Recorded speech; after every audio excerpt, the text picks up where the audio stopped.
देखिए 1952 में जन्मे व्लादिमीर पुतिन की पूरी जीवन को समझते हैं कि वो कैसे इतने शक्तिशाली हो गए और किस तरह से जिस व्यक्ति को कोई नहीं जानता था वो रूस के जैसे विशाल देश पर इतने लंबे समय तक राष्ट्रपति रह गया। देखिए व्लादिमीर पुतिन का जन्म 1952 में एक बहुत ही नॉर्मल फैमिली में हुआ था। इनके पिता सोवियत संघ में एक नेवी में अपनी सेवा देते थे। उस समय नियम था कि हर परिवार के लोगों को सेना में सर्व करना है, जैसे आज इजराइल में है वहां पर, तो ये नेवी में सर्व करते थे। और इनकी माँ एक छोटी सी फैक्ट्री में वर्कर थी। इनका जीवन बहुत ही साधारण परिवार में बीता। ये पढ़ने में उस समय एक साधारण विद्यार्थी थे। उससे आगे अगर इनकी जर्नी को देखते हैं तो 1975 में ये रूस की खुफिया एजेंसी केजीबी को ज्वाइन करते हैं और 1975 में एक सीक्रेट ऑफिसर बनते हैं। इन्हें कई अलग अलग देशों में भेजा गया देश की सेवा करने के लिए, जहां पे इन्होंने बखूबी अपना रोल निभाया। इनकी जीवन में सबसे बड़ा बदलाव कब आया? जब 1989 में जर्मनी रूस के खिलाफ होने लगा। जर्मनी में पहले रूस का प्रभाव था, ये जर्मनी और रूस में आधे ही जर्मनी के बीच में एक दीवार चलाई गई थी जिसका नाम था बर्लिन की दीवार। इस साइड का हिस्सा रूस से प्रभावित था और इस साइड का हिस्सा अमेरिका से प्रभावित था। लेकिन जर्मनी में ये जो बर्लिन की दीवार थी ये तोड़ दी गई और पूरा का पूरा जर्मनी जो था वो अब अमेरिका के प्रभाव में जाने लगा था। इस घटना को वहां पे खड़े वहीं पे ये अंडर कवर एजेंट थे व्लादिमीर पुतिन, उस समय केजीबी के तहत, वो देखते रह गए और देखते देखते ये बर्लिन की दीवार तोड़ दी गई और जिस जर्मनी के आधे हिस्से पर रूस का प्रभाव था, यानी उस समय के यूएसएसआर अर्थात सोवियत संघ का प्रभाव था, वो अब प्रभाव खत्म हो गया और धीरे धीरे आगे और घटनाएं खराब होती गई। रूस की जो उस समय का नेतृत्व था रूस को संभाल नहीं पाया और एक के बाद रूस में क्रांति बढ़ने लगी। और रूस जो था उस समय सोवियत संघ हुआ करता था, पूरा नाम USSR, union of Soviet socialist Republic. इसमें 15 देश होते थे या 15 देश 1991 यानी 1991 में बिखर गए। इसमें से कौन कौन से देश बिखर? Estonia, Latvia, Lithuania, Ukraine, Moldova, Belarus, Georgia, Armenia, Azerbaijan, Kazakhstan, Kyrgyzstan, Tajikistan, Turkmenistan, Uzbekistan. नक्शा की क्लास में आप सब लोग को याद करा दिए थे, तो अब बच्चों का चीज है ये सब, दुनिया के किन देश कहाँ पे, तो ये तो आप सब लोग को पता ही है। तो टोटल यूएसएसआर 15 भागों में टूट गया, जिसमें सबसे बड़ा भाग जो निकला था वो था रूस, जबकि इसके जितने जो छोटे छोटे देश थे ऐसे 15 देश टूट गए, जिसमें यूक्रेन भी रूस से ही टूटा था 1991 के दशक के समय। उस समय जो रूस के राष्ट्रपति थे मिखाइल गर्बाचोक, मिखाइल गर्बाचोक सबसे लोल राष्ट्रपति रहा था पूरे रूस का। इसने 1989 में अफगानिस्तान में सेना भेजा तालिबान को कंट्रोल करने के लिए, वहीं तालिबान उदय हुआ और फिर वहां से भागना पड़ा, ये उसको भी नहीं कंट्रोल कर पाए। बर्लिन की दीवार तोड़ दी गई, ये उनको भी नहीं कंट्रोल कर पाए। और फाइनली 1991 का यूएसएसआर का बिखरा हो गया, ये सब भी मिखाइल गर्बाचोक के समय हुआ। इन्हें अपने पद से त्याग देना पड़ा और उसके जगह पे आए थे बोरिस येल्सन। बोरिस येल्सन से लोगों को उम्मीदें थी, लेकिन बोरिस येल्सन जो थे महापियक्कड़ आदमी था। ये जहां तहां पीने लगता था, बड़का बड़का बाल्टी में दारू पीता था और नाचने लगता था। स्टेज पे गया देखिए नचनिया के साथ ही नाच रहा है, बताइए राष्ट्रपति नाचेगा, जिस वजह से इसका विरोध होने लगा। बोरिस येल्सन जो थे ये सोचे थे कि रूस जो एकदम सरकारी तंत्र में फंस चुका था, क्योंकि वहां उस समय ये परंपरा थी जो कुछ होगा सरकारी होगा। और आप भारत में देखिए सरकारी चीज में जहां गए, जैसे सरकारी हॉस्पिटल में गए तो आपको फील हो जाएगा कि ये सरकारी हॉस्पिटल, फैक्ट्री में जाएंगे सरकारी फैक्ट्री तो आपको फील हो जाएगा। तो इनको लगा कि अमेरिका की तरह आगे बढ़ना है तो प्राइवेट को आगे बढ़ना पड़ेगा, तो धीरे धीरे न करना चाहिए। इन्होंने क्या किया, सरकारी मशीनरी को धीरे धीरे बंद करना चालू किया, प्राइवेट को आगे बढ़ना चालू किया। इस वजह से जो पहले से अर्थव्यवस्था थी जो चल रही थी वो भी नहीं चल पाई और दूसरा क्या हो गया कि लोगों के अंदर रोजगार जाने लगा, जिस वजह से इनका भी विरोध होने लगा बोरिस येल्सन का। हालांकि बोरिस येल्सन जो उम्मीद लाए थे वो 20 साल आगे उसका असर दिखता, लेकिन इनको उतना आइडिया नहीं था, पियक्कड़ आदमी था, जहां तहां नाचने लगता था यहाँ पर, जिस वजह से लोग इन्हें पसंद नहीं करते थे। और यही एंट्री होती है व्लादिमीर पुतिन की। ये साल हो जाता है 1991 जब यूएसएसआर टूटा और इस समय तक व्लादिमीर पुतिन लेफ्टिनेंट कर्नल बन चुके थे। इस समय इनकी जो मुलाकात होती है वो रूस का सबसे बड़ा जो शहर है सेंट पीटर्सबर्ग, सेंट पीटर्सबर्ग के मेयर थे एंटोली सोबचक। एंटोली सोबचक से मुलाकात होती है व्लादिमीर पुतिन की और ये क्या करते हैं, सोबचक व्लादिमीर पुतिन को सेंट पीटर्सबर्ग का डिप्टी मेयर बना देते हैं। और यहीं से कहानी शुरू होती है व्लादिमीर पुतिन की। जैसे ये डिप्टी मेयर बनता है, इसने वहां के जितने करप्शन थे उस सबको खत्म करने लगता है, व्यवस्थाओं में सुधार लाने लगता है। यह परिवर्तन सड़कों पर दिखने लगती है और सेंट पीटर्सबर्ग जो कि पूरी तरह से रूस का सबसे बड़ा शहर था, वहां से एक नाम उभर के आता है कि एक नाम व्लादिमीर पुतिन, जिसने सबको सुधार दिया, जिससे कि लोग वहां के प्रभावित होते हैं। लेकिन एक शहर पे कितना काम कर दीजिएगा, नेशनल लेवल तक उतना नहीं पहुंच पाता, उन भी 1991 के समय जब मीडिया उतना ज्यादा नहीं था। लेकिन इसकी नज़र जब व्लादिमीर पुतिन की इन कामों की देखते हुए एक बहुत ही उस समय के पावरफुल एडवाइजर हुआ करते थे, राष्ट्रपति के सलाहकार होते थे उस समय, उनका नाम था वेलेंटीना यामासूव। ये वैलेंटीना यामासो जो थे, इनकी एक विशेषता थी कि ये उस समय के जो राष्ट्रपति थे बोरिस येल्सन, उनके ये दामाद थे। तो जिस वजह से आप समझ सकते हैं कि राष्ट्रपति का ही दामाद है तो कितना पहुंच होगा। तो ये जो थे वैलेंटीना यामासोवी, तो वैलेंटीना यामासो जो थे, इन्होंने पुतिन को बुलाया और उनको ने क्या किया कि एडवाइजर रख दिया किसका, बोरिस येल्सन का। इस तरह से पुतिन और बोरिस येल्सन की दोस्ती हो गई। ये एक सलाहकार के तौर पर इनके पास आया और बोरिस येल्सन इन पे बहुत भरोसा करते थे और राष्ट्रपति बोरिस येल्सन पुतिन को हमेशा साथ रखते थे।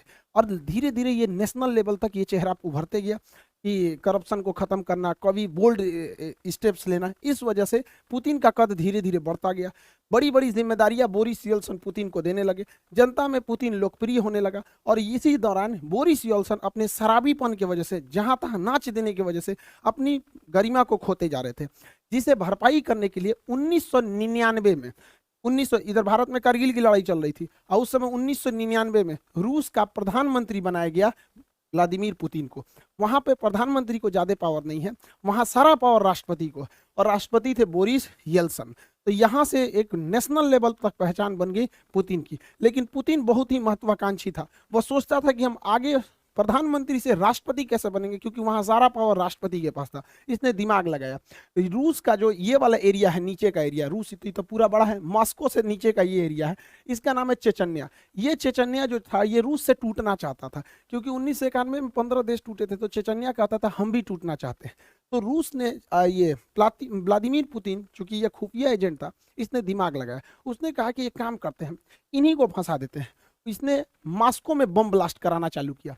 ध्यान से समझिएगा, यह बम ब्लास्ट खुद पुतिन करा रहा था, जो खुद उस देश का प्रधानमंत्री, और इल्जाम लगा दिया किस पर, चेचन्या पे, कि चेचन्या के लोगों ने ब्लास्ट कराया है। और ये अगस्त से सितंबर 1999 तक धड़ाधड़ रूस में जहां तहां बम फूट रहे थे।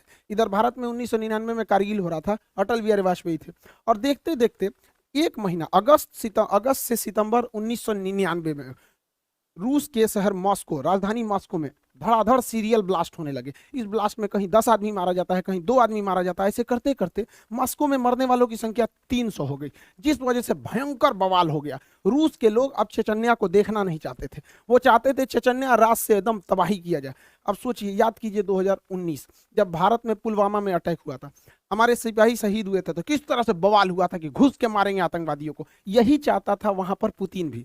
पुतिन इसी चीज को चाहता था कि एक बार जनता का समर्थन हो जाए कि मारो चेचन्या को, और यही हो भी गया। 300 लोग जब मरे एक महीने के अंदर लगातार बम ब्लास्ट में, तो रूस की जनता कही कि मारो ससुरा को। इस बीच प्रधानमंत्री थे पुतिन, पावर तो रहता ही है पुतिन को। अब बोरिस येल्सन जो पियक्कड़ था, शराब पी के पूरा पावर पुतिन को दे दिया, कहा कि चेचन्या को संभालो। इसने क्या किया, पुतिन ने हर सिपाही के चेहरे पर या हेलमेट पर कैमरा लगा दिया और लाइव टेलीकास्ट दिखा दिया कि कैसे मारा जाता है। अब मारा जानबूझ के चेचन्या में। देखिए, जो भी मॉस्को में बम फोड़ा गया था, पुतिन फोड़ा था। ये बात एकदम क्लियर है कि पुतिन फोड़ा था, और उसी ने घुस घुस के मारा चेचन्या में। वहां के लोगों को तो रियलिटी पता नहीं थी और पूरा लाइव दिखाया जा रहा था। ध्वस्त कर दिया पूरी तरह चेचन्या को, और वहां के लोगों को, भाई उनको लगा कि हमने बदला लिया है यहाँ पर, और 80,000 लोगों को मार दिया पुतिन। सोचिए कितना खतरनाक है ये पुतिन। 80,000 चेचन्या के लोगों को मार दिया, खुद ब्लास्ट कराया मॉस्को में, इल्जाम लगाया चेचन्या पे, और घूस के मारा 80,000 लोगों का। पूरा टीवी पे लाइव टेलीकास्ट दिखाया। इससे क्या हुआ कि पूरी दुनिया, पूरे रूस के लोगों ने देखा कि जो उनके घर में 300 को मारा है, पुतिन ने घुस के 80,000 को मारा है। ऐसा नेता होना चाहिए यहाँ पर। पुतिन की रेटिंग एकदम हीरो की हो गई। तो 1999 में जो पुतिन प्रधानमंत्री था, वो राष्ट्रपति से भी ज्यादा फेमस होने लगा, और बोरिस येल्सन पे भ्रष्टाचार के आरोप लगने लगे। और इसी बीच सन 2000 में पहली बार राष्ट्रपति चुनाव जीत गया पुतिन।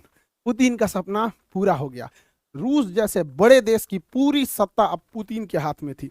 पुतिन सन 2000 में चुनाव जीते, और 2000 में जब चुनाव जीते तो रूस के संविधान के हिसाब से कोई भी व्यक्ति लगातार 2 बार तक प्रधान राष्ट्रपति ही बन सकता है, 2 बार से ज्यादा लगातार नहीं बन सकता है। तो पहला शर्त ये था रूस के संविधान का। रूस के संविधान का दूसरा शर्त ये कहता था कि कोई भी व्यक्ति प्रधानमंत्री, राष्ट्रपति का जो कार्यकाल रहेगा वो 4 साल का रहेगा। जैसे भारत में 5 साल का है, लेकिन रूस में 4 साल का है। अमेरिका में भी 4 साल का ही होता है, वहां का भी राष्ट्रपति का 4 साल होता है। तो पुतिन राष्ट्रपति बने सन 2000 से 2004 के लिए। इस दौरान इनको पता था कि हमारा जो पहला टेन्योर है वो 4 साल का है, इसमें अच्छा काम करना है।